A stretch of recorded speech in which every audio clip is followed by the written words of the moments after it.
So you've opened Unreal Engine 5 for the very first time and you're like, WTF is this? Well, my name is John Jagsney and I am a motion graphics artist that uses Unreal Engine 5 because of its really fun real-time capabilities and availability of assets. And I want to show you how to get started with UE5. So, the first thing that you're probably going to see is a viewport very similar to this. This viewport is all of the basic things that you see when you start up an Unreal Engine blank film project. Now, if you're starting off a project with a different template, it might look a little different. Highly recommend checking out my first How to Start an Unreal Engine Project. It will show you how to navigate through the Epic Games launcher, just in case you missed that. But with this window here, we can get started by holding right click on our mouse and use the W key to go forward, the S key to move backwards, the A key to move left, and the D key to move right.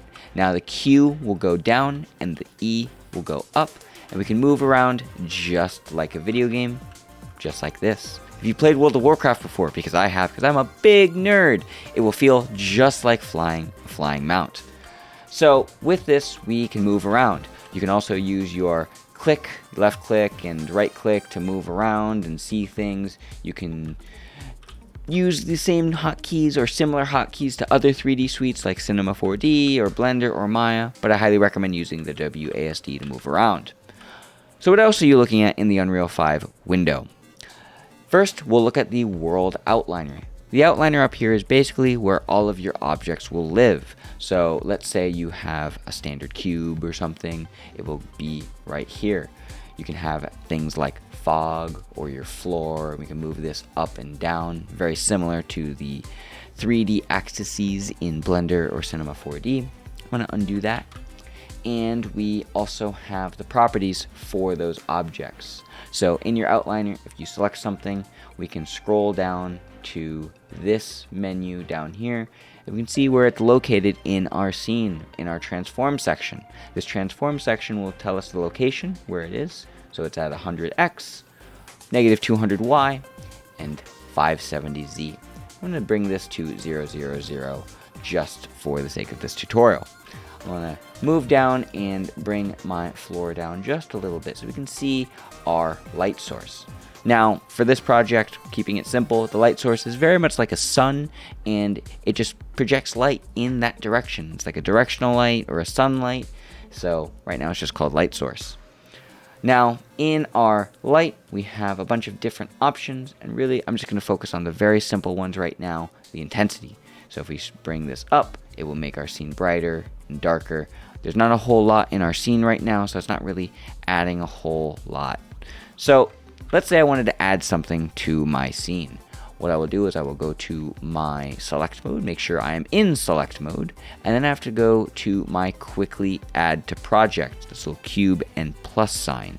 When I click that, I can go to my place actors sections and I can add a cube.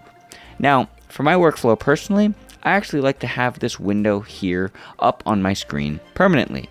So what I'm going to do is click on the Place Actors panel, and that will pop out a window here so I can bring things into my scene a little bit easier. Now, there's not a whole lot in just this one category, so we can see right here that we have different categories of objects we can add to our scene. Keep it simple, go to our shapes, and we'll add a cube. Drag this into our scene, we have a cube. And there's our shadow right here. Now the reason why I wanted to bring in our cube is I wanted to go back to our light source, and we can see that on our light source we have our rotation property.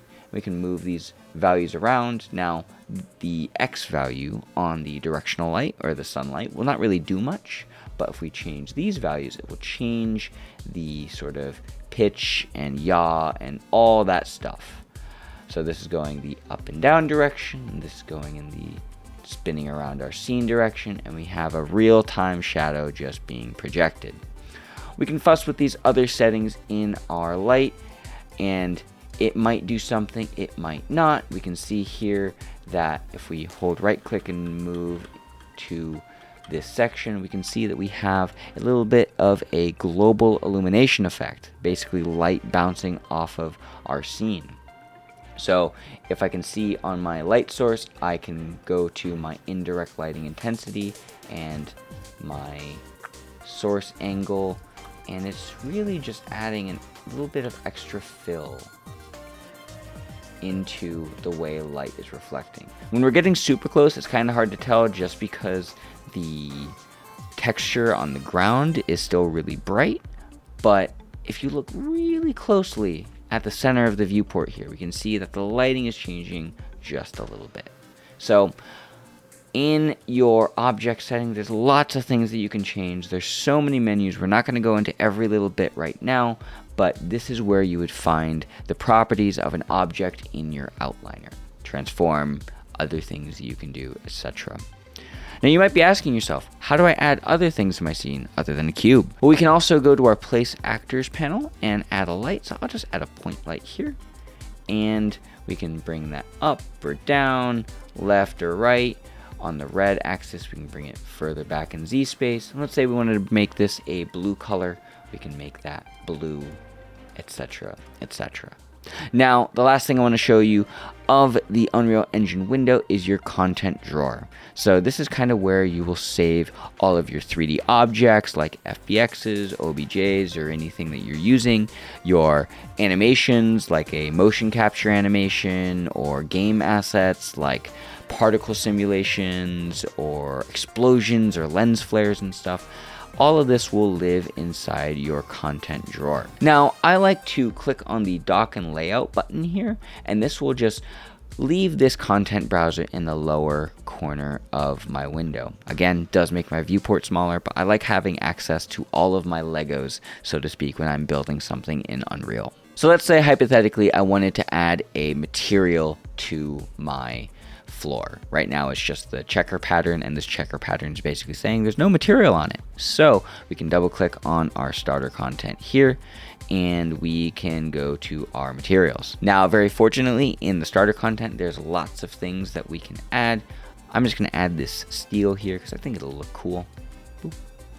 And it will do something called preparing shaders. You'll see that in the lower right hand corner, and basically it's trying to load all of the textures in the background so then you can run everything in real time.